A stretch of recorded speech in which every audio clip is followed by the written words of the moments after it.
স্বপ্নে দেখলেন, হে ইব্রাহিম, তুমি তোমার প্রিয় বস্তু আল্লাহর রাস্তায় কোরবানি করে দাও।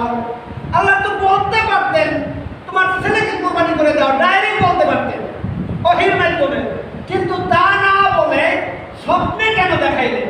এখানে মুফাসসিরিন ইকরাম দুইটা মত, অনেক মত আছে, তার ভিতরে দুইটা মত হলো বিশেষ উল্লেখযোগ্য। বা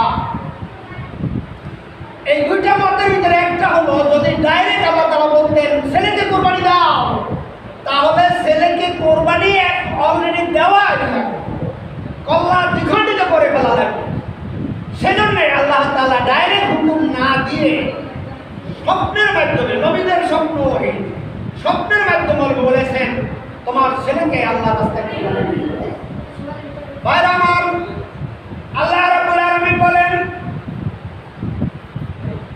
ইব্রাহিম আলাইহিস সালামকে যখন আল্লাহ রাব্বুল আলামিন বললেন, ইয়া বুনাইয়া ইন্নী আরা ফিল মানামি আন্নী আযবাহুকা ফানজুর মাযা তারা। ছেলেকে ডেকে বললেন, একমাত্র ছেলে, তখন অন্য কোনো ছেলে হয় নাই। ঈসা আলাইহিস সালাম অনেক পরে এসেছেন। হযরত ইসমাঈল আলাইহিস সালামের বয়স 9 বছর বা তার কিছু বেশি। ছেলেকে ডেকে বললেন, ছেলে, আমি তো স্বপ্নে দেখেছি তোমাকে কোরবানি করার জন্য, এখন তুমি কি রাজি আছো?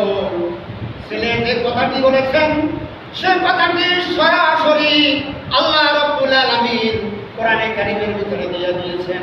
ছেলে বলতেছেন, ইয়া আবাতি ফাআল মা তুমার সাতাজিদুনি ইনশাআল্লাহু মিনাস সাবিরিন। আব্বাজান, আপনি যেটা স্বপ্নে দেখেছেন, আপনি স্বপ্ন বাস্তবায়িত করুন। আমাকে আপনি ধৈর্যশীলদের ভিতরে পাবেন, আমি কোনো অধৈর্য হব না। আপনি আপনার ডিউটি পালন করেন, আল্লাহর হুকুম আপনি পালন করেন। ছেলে তখন বলতেছে, আব্বাজান, আমাকে যখন জমা করবেন, জমা করার সময় আমার 3টা অনুরোধ আপনি রক্ষা করবেন। 3টা অনুরোধ। আমাকে জমা করার সময় আপনার চোখ যখন আমার দিকে নজর পড়বে, আমি একমাত্র কলিজার টুকরা নয়নের মণি পুত্র ইসমাইল, আমার দিকে যখন আপনার নজর পড়বে, আপনার মায়ার উদ্রেক হয়ে যেতে পারেন। সেজন্য আপনি আপনার চোখে কাপড় বেঁধে নেবেন আর আমাকে টুকটুক করে শোয়াই নেবেন।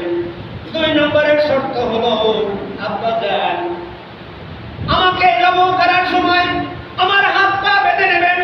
যেহেতু জবর যন্ত্রণায় আমার হাত পা নাড়াচাড়া করে আপনার গায়ে পাও লেগে যেতে পারে, আমার বেয়াদবি হয়ে যেতে পারে। সেজন্য আব্বা আমার পা এবং হাত বেঁধে নেবেন।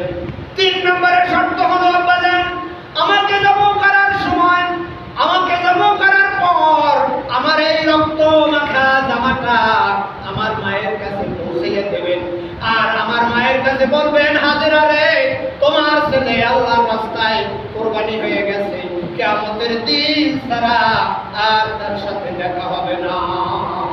ভাইরা আমার, কি সুন্দর একটা দৃশ্য!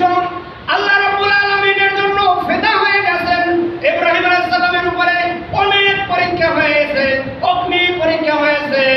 আর ছেলেকে যখন জবাই করার জন্য, ছেলে যখন 3টা শর্ত বলেছেন পিতার কাছে, আব্বাজান 3টা শর্ত মেনে নিয়েছেন। এবার ছেলেকে উপর করে শোয়াইয়ে দিয়েছেন।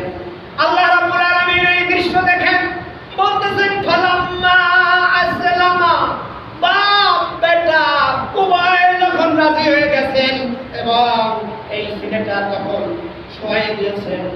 শোয়াই দেওয়ার পর ধারালো তরবারি হাতে নিয়ে যখন উপর করে শোয়াই দিয়েছেন, ধারালো তরবারি নিয়ে যখন জবাই করবে, এমনি টাইমে ছেলে বলতেছেন, আব্বাজান, কি হলো আপনার?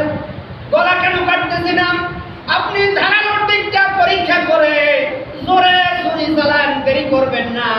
আল্লাহ রাব্বুল আলামিন আমাকে ধৈর্যশীলদের ভিতরে পাবেন।